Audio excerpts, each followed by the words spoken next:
मेरे पति को छोटी से छोटी बात पर गुस्सा आ जाया करता था और उनको अपना गुस्सा काबू करना नहीं आता था। अचानक से वह किसी भी बात पर गुस्सा हो जाया करते थे और सारे घर का सामान फेंकने लगते थे।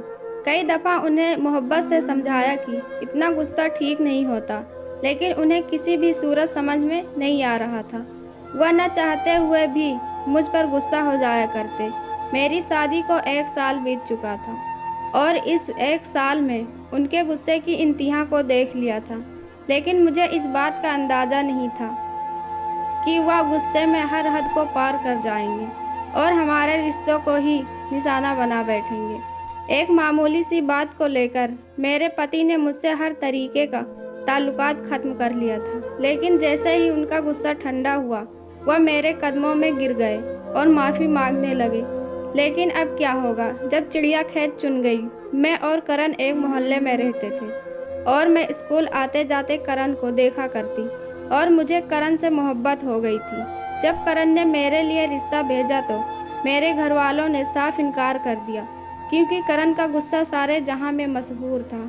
करण हमेशा गुस्से में अपना आपा खो बैठते थे। गुस्से में आकर मोहल्ले में मार पीट या लड़ाई झगड़ा उनके लिए आम बात। और जब मुझे अंदाजा हो गया कि मेरे घर वाले किसी भी सूरत में मेरी शादी करण के साथ नहीं करेंगे, तो मैंने चुपके चुपके करण से मिलना शुरू कर दिया। मुलाकातों में करण ने मुझे यह यकीन दिलाया कि वह कभी भी मुझ पर गुस्सा नहीं करेगा, क्योंकि वह मुझसे मोहब्बत करता था और उनकी वजह से मुझे कभी भी कोई तकलीफ नहीं होगी। मैं इस वक्त जवानी की दहलीज पर थी और जज्बात की सीढ़ियाँ चढ़ रही थी। हर मुलाकात पर जब करण मुझे हाथ लगाते और मोहब्बत से मुझे चूमते तो मैं असहज महसूस करती, और करण ने मुझे इतना बेताब कर दिया था कि मेरे लिए और कोई रास्ता ना था कि मैं अपने घर वालों के मर्जी के खिलाफ जाकर करण से शादी करूं। मैं किसी भी तरह अपना और करण का मिलन चाहती थी। चुपके चुपके मिलने वाली मुलाकातों ने हमारे दिल में जज्बातों का ऐसा तूफान पैदा कर दिया जिसे रोकना क्या, बर्दाश्त करना मेरे बस में न था। कभी कभी हम दोनों अपनी हद से बाहर निकल जाते और सब कुछ भूल कर मैं करण की हो जाती। करण मिलने के लिए अपने दोस्त का एक घर ले रखा था जहां उसका दोस्त अकेला रहता। मैं और करण वहीं मिलते और अपनी प्यास को बुझाने की कोशिश करते, लेकिन जल्द ही मेरे मुलाकात के लम्हे खत्म हो जाते। कभी कभी करण कहता, अब और बर्दाश्त नहीं करना, अगर तुम मेरी ना हुई तो मैं कोई भी गलत कदम उठा लूँगा। मैं करण के इस जुनून को अपने लिए मोहब्बत समझती रही और मुझे अंदाज़ा ही ना हुआ कि यह जुनून उनकी फितरत का हिस्सा है। मैं उनकी मोहब्बत भरे जज्बात से इस कदर मुतासिर हुई कि मैंने घर बार छोड़कर 18 साल की उम्र में उनके साथ भागकर शादी कर ली और हम दोनों वह मोहल्ला छोड़कर दूर चले आए। और करण के घर में उनकी बूढ़ी माँ और भांजा ही रह गया था, क्योंकि उनकी बहन और बहनोई का बहुत पहले मृत्यु हो गई थी। फिर कुछ अरसे बाद हमें खबर मिली कि उनकी माँ भी अब इस दुनिया में नहीं रही, तो करण अपने भांजे को हमारे घर ले आए। जब मैं अपना घर छोड़कर करण के साथ फरार हुई तो हमारे बहुत सपने थे और इस शादी को लेकर बहुत सारे अरमान थे। हमने एक किराए पर घर ले लिया था। करण की नौकरी बहुत अच्छी लगी थी, इसीलिए हमें पैसे की कोई दिक्कत नहीं थी। करण मुझसे 12 साल बड़े थे और शादी के वक्त उनकी उम्र 30 साल थी। उनके गुस्से की वजह से कोई भी अपनी बेटी की शादी उनके साथ नहीं करना चाहता था, और जब मैं उनके साथ ही तो उन्होंने जज्बात में आकर बहुत सारा समय मेरे साथ गुजारा और मुझे लेकर फरार हो गए। शादी को लेकर उनके अंदर बहुत जुनून हो गया। जब वह मुझसे 2 घंटे मोहब्बत करने के बावजूद पीछे न हटे और उनकी प्यास न बुझी, मैं बहुत थक चुकी थी। इसलिए मैंने करण से कहा कि मैं अब थक चुकी हूँ और सोना चाहती हूँ, लेकिन वह सपने में डूबे हुए थे। जब हम सोने के लिए गए तो करण मेरे साथ ज़बरदस्ती करने लगा और पूरी रात उनकी ज़बरदस्ती को हम बर्दाश्त करते रहे, लेकिन हम उसे तब भी उनकी मोहब्बत समझ रहे थे। करण ने मुझसे जो गुस्सा करने की बातें कही थी, महज वह सब एक इत्तेफाक था। वक्त के साथ उनका गुस्सा भी वापस आ गया और वह मुझसे जोर जबरदस्ती करने के अलावा मुझ पर छोटी छोटी बातों पर गुस्सा भी करते। कभी कभी तो मार पीट पर भी उतर आते। मैं यह सब बर्दाश्त करने पर मजबूर हो गई थी क्योंकि मेरे पास वापसी का कोई रास्ता न था। लेकिन मुझे जिस दिन करण मुझसे मोहब्बत करते हैं तो इस कदर करते कि मैं उनकी तमाम पुरानी बातें और जुल्मों को भूल जाती और एक दफ़ा फिर उनकी मोहब्बत में दीवानी हो जाती। जिंदगी इसी तरह चलती रही, लेकिन जब हमें पता चला कि करण की मां का इंतकाल हो गया है और करण का यतीम भांजा अकेला रह गया है, करण खुद जाकर अपने भांजे को सोनू को हमारे साथ ले आए। और इस वक्त वह एक छोटा बच्चा था, महज 12 साल का था, बिल्कुल मेरे भाई जैसा। इसीलिए मैंने उसे देखते ही फौरन अपने सीने से लगा लिया और उससे बहुत ज़्यादा प्यार करने लगी। मैं हर वक्त उसका ख्याल रखती और उसके साथ साथ रहती। सोनू को पढ़ाने की भी जिम्मेदारी मैंने ली थी क्योंकि मेरे पास घर के थोड़े बहुत कुछ ही काम हुआ करते थे और बाकी फ्री टाइम रहती। सोनू के घर आने से मेरा दिल लग गया था और मुझे करण के गुस्से से भी निजात मिलने लगी थी क्योंकि सोनू की मौजूदगी में करण मुझसे मारपीट ना करते। छोटी छोटी बातों पर गुस्सा हो जाना अभी भी उनकी आदत थी। सोनू भी बचपन से ही करण के इस रवैये से वाकिफ थे, इसीलिए यह बात उसके लिए नई नहीं थी। अक्सर करण की न मौजूदगी में वह करण को मजाक मजाक में बुरा भला कह देता और मैं उसकी बात सुनकर मुस्कुरा उठती। वह मुझे कहता, एनम दीदी, मुझे बिल्कुल अच्छा नहीं लगता कि मामू आपके साथ इस तरीके का रवैया करते हैं जबकि आप इतनी अच्छी हैं। मैं मुस्कुराकर सोनू की बात को टाल देती, लेकिन सच तो यह था कि मुझसे भी अब करण का सलूक मुझसे बर्दाश्त नहीं होता था। मोहब्बत के जो हसीन सपने सजाए मैं करण के साथ आई थी, करण ने एक एक करके उन तमाम सपनों को तोड़ दिया था। कई दफ़ा मैंने सोचा कि क्यों ना अपने घर वापस लौट जाऊं, लेकिन फिर इतना हिम्मत ना हो सकी कि दोबारा अपने माँ बाप का सामना करूं। एक दिन करण बहुत गुस्से में ऑफिस से घर लौटे और इत्तेफाक से मुझे खाना पकाने में देर हो गई थी क्योंकि आज सुबह से ही घर में गैस खत्म थी। करण मेरी बात सुनने बगैर ही गुस्से में ही घर का सारा सामान फेंकना शुरू कर दिया और जब मैं उन्हें रोकने की कोशिश की और बताना चाहा कि सुबह से गैस नहीं थी तो उन्होंने मेरी बात सुने बगैर ही मुझे तलाक दे दिया। मैं अपनी जगह पर ही हक्का बक्का रह गई और करण को इस बात का अंदाज़ा न हुआ कि वह मुझ पर किस तरह का कहर ढा गए हैं। हमेशा की तरह थोड़ी ही देर में उनका गुस्सा शांत हो गया कि उन्हें एहसास हुआ कि हम दोनों के साथ कैसा जुल्म कर गए हैं। वह मेरे कदमों में बैठ गए और ज़ोर ज़ोर से रोने लगे। उन्होंने यही कहा, उन्होंने जो कुछ भी कहा वह गुस्से में कहा और उसका कोई मतलब न था। मैं उसकी बात किसी भी सूरत नहीं मान सकती थी। मेरे नज़दीक अब तलाक हो चुका था। जब करण ने देखा कि मैं किसी भी कीमत पर उनके साथ रहने के लिए राजी नहीं हूँ तो उन्होंने एक दरमियानी रास्ता निकाला और कहने लगे कि मैं इस घर में रहकर अपने इज्जत के दिन गुजार लूँ और फिर सोनू से शादी करके दोबारा उनसे शादी कर लूँ। करण की बात सुनकर मेरी जान निकल गई कि वह अपने मतलब की खातिर अपने 13 साल के भांजे से मेरी शादी करना चाहते हैं। करण ने कहा, यही एक रास्ता है जिसके जरिए से हम दोनों एक हो सकते हैं। मेरे पास करण की बात मानने के अलावा और कोई रास्ता ना था, इसीलिए मैं इस घर में रहकर अपनी इज्जत पूरी करने लगी। फिलहाल हमने यह बात सोनू से छुपा ली थी। मैं रात को स्टोर रूम में चली जाती और रात वहीं गुजारती। दिन भर तो करण घर पर मौजूद ना होते थे।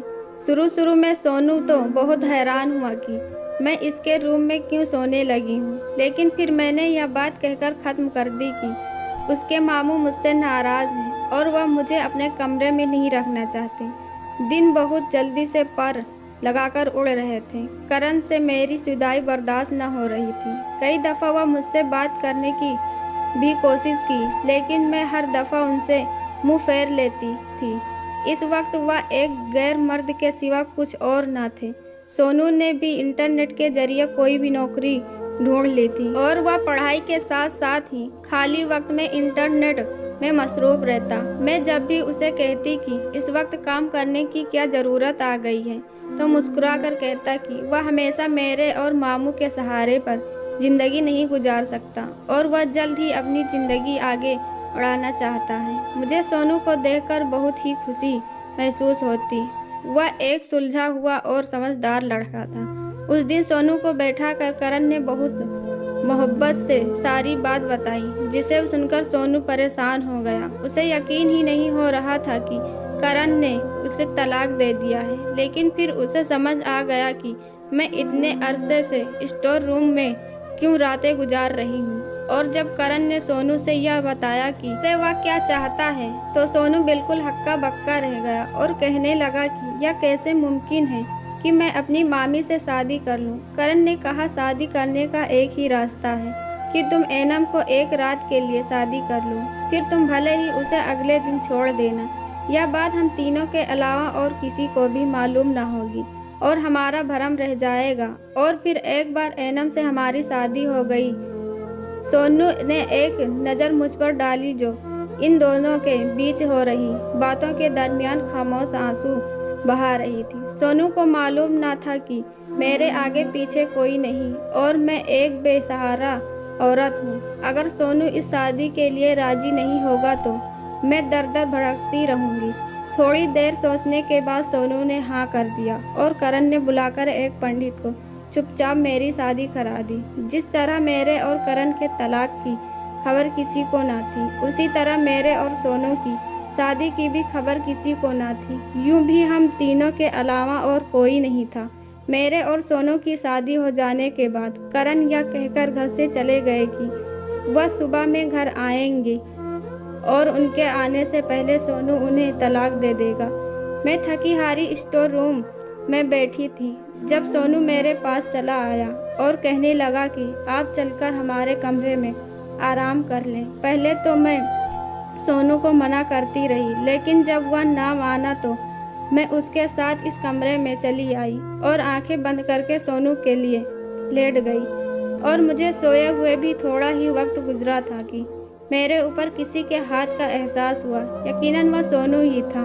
जब मैंने उसकी तरफ पलट कर देखा तो वह मेरे साथ ही सोया हुआ था। अक्सर मैं और सोनू एक साथ लेटकर बातें करते थे, लेकिन आज हम दोनों का रिश्ता बदल चुका था। इसीलिए मैं उसके साथ एक ही बिस्तर पर लेटकर बहुत अच्छा महसूस कर रही थी। सोनू धीरे धीरे मेरे जिस्म पर उंगलियां चलाने लगा और मैं उठ पड़ी, लेकिन सोनू ने दोबारा मुझे अपने बराबर पर लिटा लिया और आहिस्ता आहिस्ता मेरे करीब हो गया। उसकी गरम गरम सांसें मुझे महसूस हो रही थी और मेरी सांसें रुकने लगी थी। सोनू धीरे धीरे मेरे कान में कह रहा था, कहने लगा, आप क्या चाहती हैं? मैं इस वक्त सोनू मुझे एक 13 साल का बच्चा नहीं, पूरा मर्द लग रहा था। सोनू की हाइट बहुत अच्छी थी और माँ बाप की गैर मौजूदगी में उसे वक्त से पहले ही जिम्मेदार और अच्छा बना दिया था।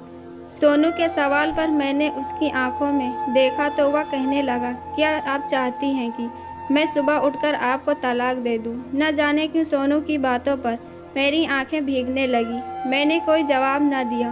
सोनू ने मुझे अपने गले से लगा लिया और धीरे धीरे मेरी दोनों आंखों को चूमने लगा। उसके दोनों हाथ मेरे जिस्म पर रेंग रहे थे और मैं अपना आपा होती जा रही थी। मेरे और सोनू के बीच आहिस्ता आहिस्ता दूरियां मिटती चली गई और मैं उसके साथ ताल्लुक कायम कर बैठी। मुझे बिल्कुल ऐसी उम्मीद न थी कि मैं एक 13 साल बच्चे के साथ। सोनू बच्चा नहीं था, वह पूरा जवान हो चुका था, जिसने मेरे जज्बात को ऐसे खुशी पहचानी थी जो कभी करण भी ना दे सके।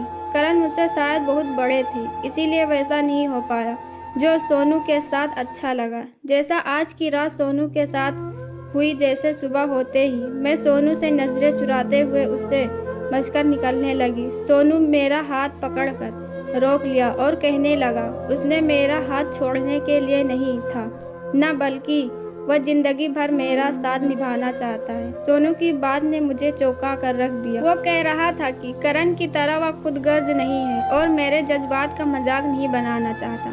सोनू कह रहा था कि जिस तरह से करण ने उसे गुस्से में तलाक दिया, वह दोबारा भी यही सब कुछ कर सकते हैं, क्योंकि उनका अपने गुस्से पर कोई काबू नहीं। दरअसल एक सहमी मरीज है। सोनू कह रहा था वह मेरा साथ पाकर बहुत खुश है और उसे मैं हर तरह से बहुत अच्छी लगती हूँ, इसीलिए वह मुझे छोड़ना नहीं चाहता।